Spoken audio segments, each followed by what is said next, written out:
जय काली जय काली जय काली जय काली जय काली जय काली।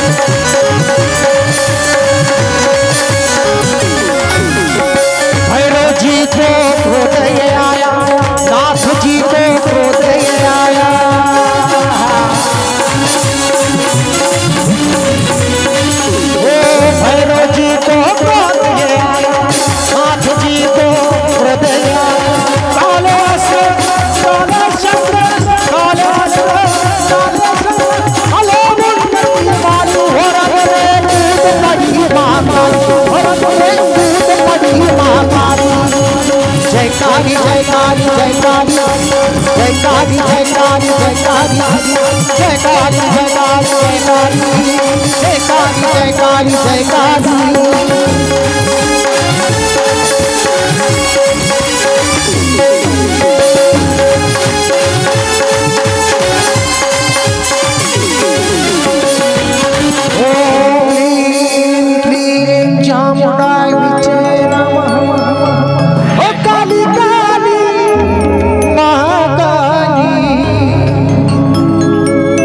कोणाला उठायचं असेल नाचायचं असेल तर नाचू शकतो। दोघांचं युद्ध होत आहे। या ठिकाणी बघा आता युद्ध होतंय। या ठिकाणी वासनास्त्र कालिंका मातेने गिळलेलं आहे आणि ते वासनास्त्र कालिंकेने गिळल्याच्या नंतर मच्छिंद्रनाथाने एकादश रुद्राचं अस्त्र फेकले। याला उत्तर म्हणून देवीने मृत्युंजय मंत्राच्या रुद्राची शांती केली आणि मच्छिंद्रनाथाने वज्रास्त्र फेकले। कालिंका देवीने ते आपल्या चरण कमलाने दडपले आणि चरण कमलाने दडपल्याच्या नंतर उत्तरेला शैलाद्री पर्वतावरती आपटले। देवीच्या चरण कमलांमुळे ती पर्वत अर्धी दबून गेली। मच्छिंद्रनाथांच्या युक्तीने वाता या मंत्राच्या साह्याने एक अस्त्र फेकलं आणि हे अस्त्र इतकं शक्तिशाली होतं की या अस्त्राने कालिंका देवी अचेतन होऊन या भूतलावरती पडली। क्षणार्धात कालीने भगवान शिवशंकराची स्मरण केलं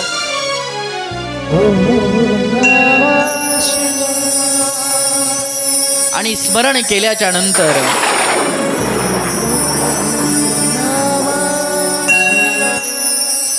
लक्ष्मीपती भगवान विष्णूचा धावा केला। कैलास राणा भगवान शिवशंकराचा धावा केला।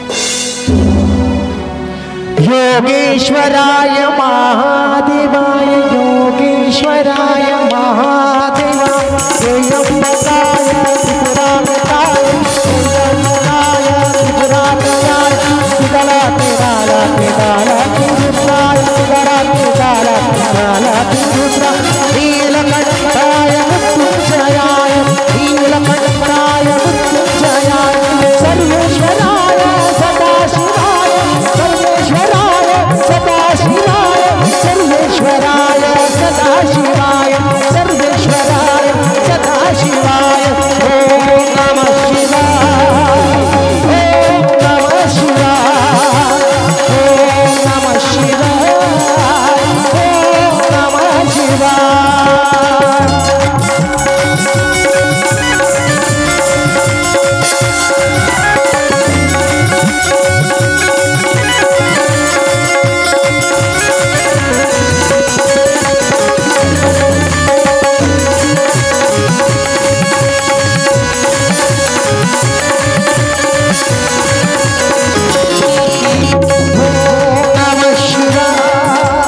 ओम नमः शिवाय ओम नमः शिवाय ओम नमः शिवाय।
की गिरजा पार्वती पते हर बोला हर हर महादेव। या ठिकाणी कालिंका देवीने भगवान शिवाचा धावा केला। खाली बसा सगळे।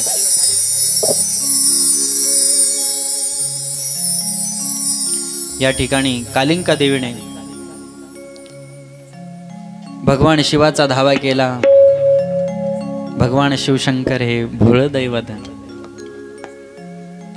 आणि या भोळ्या दैवताची आराधना केल्याच्या नंतर त्या ठिकाणी भगवान शिवजी गणेश पिता कैलास राणा शिवाणीपती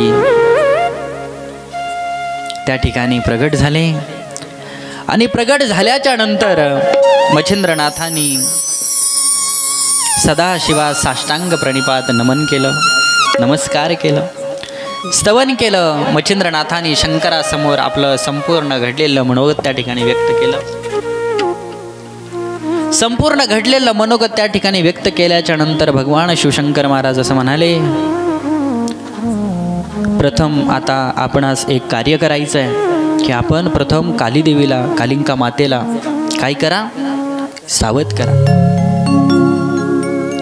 सावध करण्याची आज्ञा केल्याच्या नंतर म्हणजे मी तुझ्या इच्छेप्रमाणे मी तुझ्या जिभेवरती मी काय असेल मंत्रशक्ती म्हणून तुझ्या जिभेवरती मी काय करेल, कार्य करेल।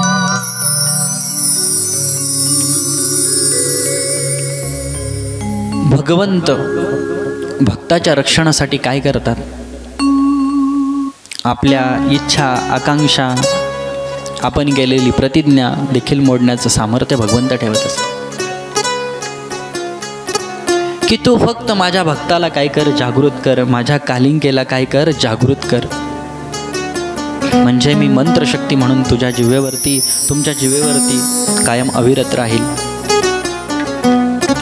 कैलास राणाची इच्छा ऐकून मच्छिंद्रनाथ महाराज त्या ठिकाणी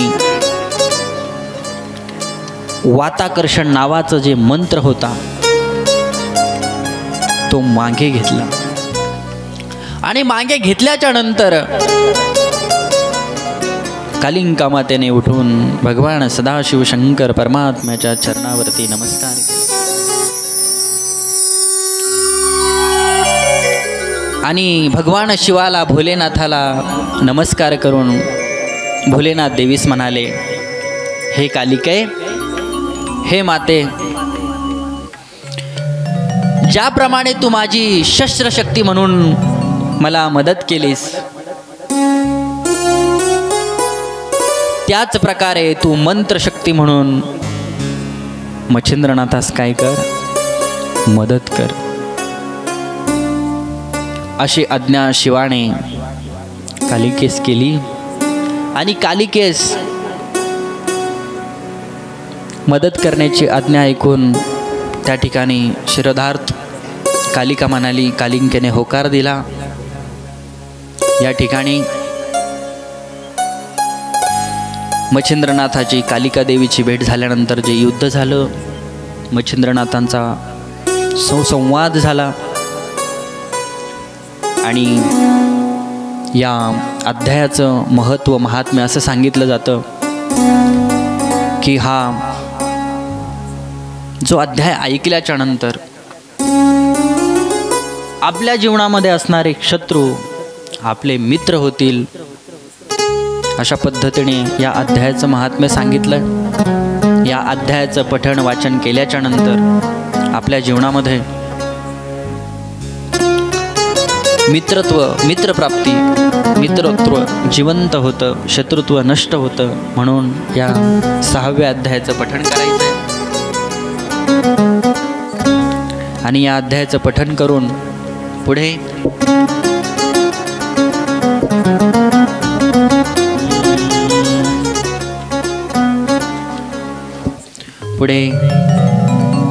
मच्छिंद्रनाथ महाराज 7व्या अध्यायामध्ये मच्छिंद्रनाथ, वीरभद्र आणि वज्रेश्वरी देवी, पुढे भविष्यामध्ये मच्छिंद्रनाथ महाराज मजल दर मजल करत करत हरेश्वर तीर्थक्षेत्री पोहोचतात आणि या तीर्थक्षेत्री गेल्यानंतर गवातीर्थात मंगलस्नान करून त्यांनी त्या पर्वताला प्रदक्षिणा मारतात आणि त्या पर्वताला प्रदक्षिणा घातली आणि मच्छिंद्रनाथाच्या वाटेला शिवपुत्र असणारे वीरभद्र महाराज त्या ठिकाणी भेटले. परंतु मच्छिंद्रनाथ महाराजांनी त्या वीरभद्राला ओळखले नाही. वीरभद्राने मच्छिंद्रनाथास विचारले, तुझे नाव काय आहेस? तू कोण आहेस? तू कोणत्या पंथातला आहेस? या ठिकाणी संवाद करायला लागले. त्या ठिकाणी वीरभद्र आणि मच्छिंद्रनाथ संवाद करतायत. संवाद करत असताना मच्छिंद्रनाथांनी वीरभद्रांना सांगितलं, मी नाथ पंथातला आहे. हे ऐकताच वीरभद्रांनी मच्छिंद्रनाथ व त्यांच्या पंथाबद्दल टीका केली. करतात आजही लोक अनेक पंथांबद्दल टीका करतात, टीका टिप्पणी करतात. फक्त आपण आपल्या विचारांवरती ठाम राहायचं. कोणी आपल्याला टीका करो टिप्पणी करो, आपण फक्त आपल्या मार्गावरती आपल्या गोष्टींवरती ठाम राहायचं. आपल्या विचारांवरती आपल्या सद्गुरूंवरती विश्वास ठेवून आपल्या कार्यामध्ये संलग्न राहायचं. त्या ठिकाणी मच्छिंद्रनाथाला त्या वीरभद्रांचा राग आला. वीरभद्राचा राग आल्याच्या नंतर त्याला म्हणाले, अरे तू मला वाटेतच भेटलास. आत्ताच मी एवढ्यात मंगल स्नान करून आलोय. कारण मच्छिंद्रनाथाला सुरुवातीपासून खूप राग. कारण आपल्या पंथाच्या बाबतीत, आपल्या गुरुच्या बाबतीत, आपल्या सद्गुरूंच्या बाबतीत बोलल्याच्या नंतर जर राग येत नसेल ना, तो शिष्यच नाही.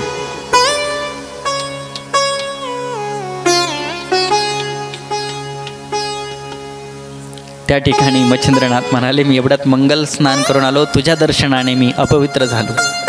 बघा, तुझ्या दर्शनाने मी या ठिकाणी काय झालोय? अपवित्र झालोय. मला पुन्हा स्नान करायला देखील जायचंय. तेवढी गोष्ट बोलल्याच्या नंतर वीरभद्राला खूप राग आला. आणि राग आल्याच्या नंतर वीरभद्र संतापून मच्छिंद्रनाथांना म्हणाला, सावधान, तुझा काय मृत्यू काळ जवळ आलाय काय? माझ्या दर्शनाने तो अपवित्र झालाय? तुझा मृत्यू काळ जवळ आलाय काय? असे म्हणत मच्छिंद्रनाथांनी वीरभद्राने त्या ठिकाणी युद्ध करायचं ठरवलं. त्या ठिकाणी युद्ध व्हायला लागलं. त्या ठिकाणी मच्छिंद्रनाथाने हातामध्ये भस्म घेतला आणि मंत्रून आपल्या डोक्यावरती लावला. आणि डोक्यावरती लावल्याच्या नंतर त्या ठिकाणी त्यांच्या अवतीभोवती एक संरक्षण कवच त्या ठिकाणी निर्माण झालं. म्हणून भस्म लावला पाहिजे. आपल्या पंथामधील जे जे तिलक आहेत, त्रिपुंड असतील, नाम असेल, आता वेगवेगळ्या परंपरेमध्ये वेगवेगळे तिलक सांगितलेले आहेत. म्हणून त्या ठिकाणी मच्छिंद्रनाथाने भस्म लावलं. भस्म लावल्याच्या नंतर अवतीभोवती काय झालं?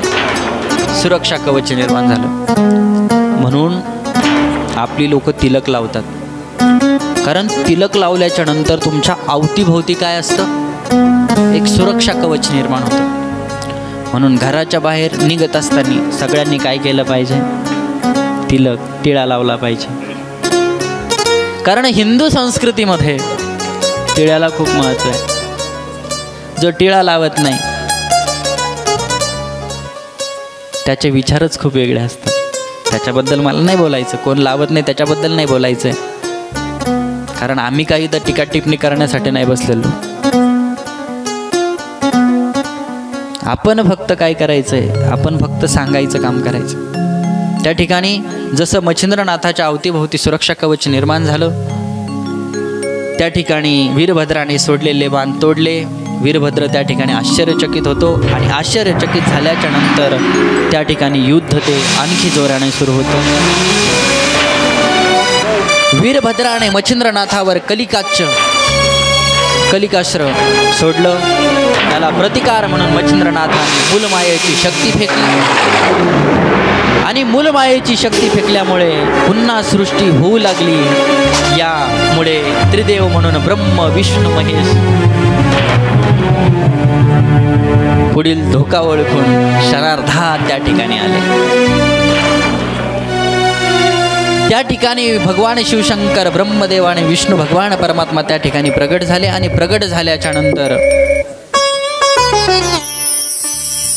त्रिदेवांनी मच्छिंद्रनाथाची ओळख त्या ठिकाणी वीरभद्राला कळून दिली. वीरभद्र नम्रपणे मच्छिंद्रनाथास म्हणाले, मी आपली काय सेवा करू. मच्छिंद्रनाथ म्हणाले, मानवाच्या कल्याणासाठी जी शाबरी विद्या आहे ना, ती काव्य स्वरूप लिहिली आहे. त्यातील मंत्र म्हणणाऱ्याला योग्य ते फळ प्राप्त व्हावे. वीरभद्राने या संमती दर्शवली. या महाराज वीरभद्राने या ठिकाणी संमती ओळखली. देवेंद्राने वज्रास्त्र फेकलं. वरुण देवाने जलास्त्राचे वरदान प्रदान केलं. देवी देवतांना नमन करून या ना महाराज वरती. देवी देवतांना नमस्कार करून त्या ठिकाणी मच्छिंद्रनाथ एका उंच ठिकाणी जलास्त्र मंत्र जपून त्या ठिकाणी भूमीत एका खडा निर्माण केली. तिथे जलनिर्मिती केली. अग्नमंत्र म्हणून त्यातील एक बाण सोडला. त्यामुळे जल उष्म झाले. त्यातच ते मंगलस्नान त्या ठिकाणी केलं. यानं वरती आलं. त्या ठिकाणी मंगलस्नान केलं.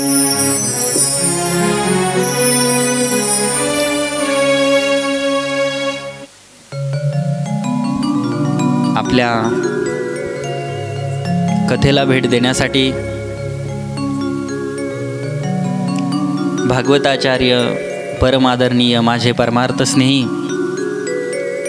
माझ्यावरती मित्रवत प्रेम करणारे, तुमच्या अहिल्यानगरचंच वैभव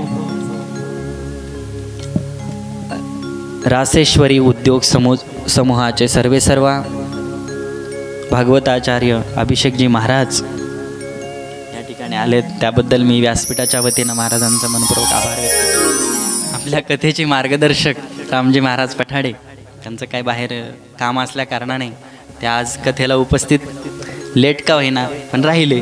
उद्यापासून ते काहीतरी पालकमंत्र्यांसोबत त्यांची मीटिंग होती, त्यामुळे ते तिकडे गेले.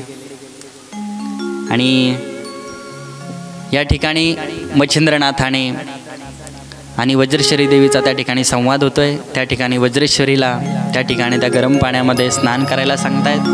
त्या ठिकाणी गरम पाण्यामध्ये स्नान केल्याच्या नंतर वज्रेश्वरी देवी प्रसन्न झाली आणि मच्छिंद्रनाथास तेथे महिनाभर राहण्याची त्या ठिकाणी विनंती केली.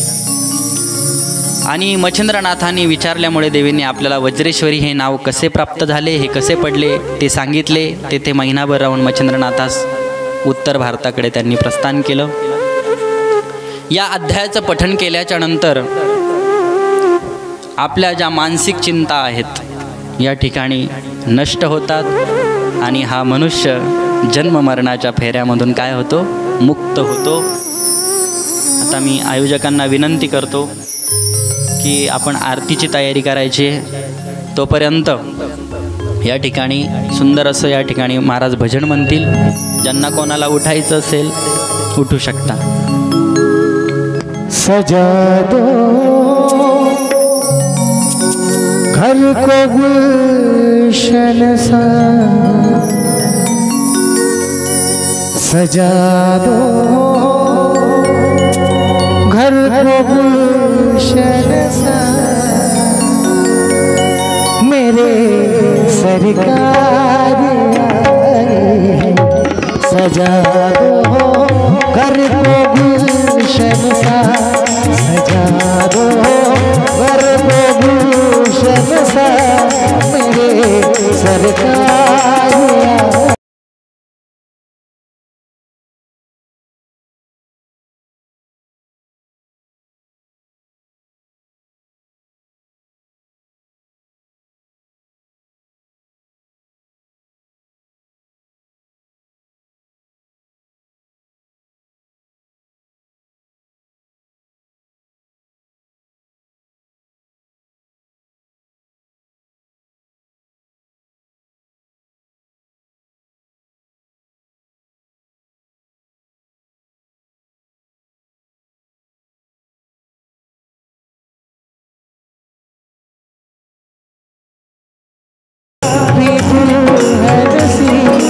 मेरे सरकार सजा दो घर को गुलशन सा मेरे सरकार।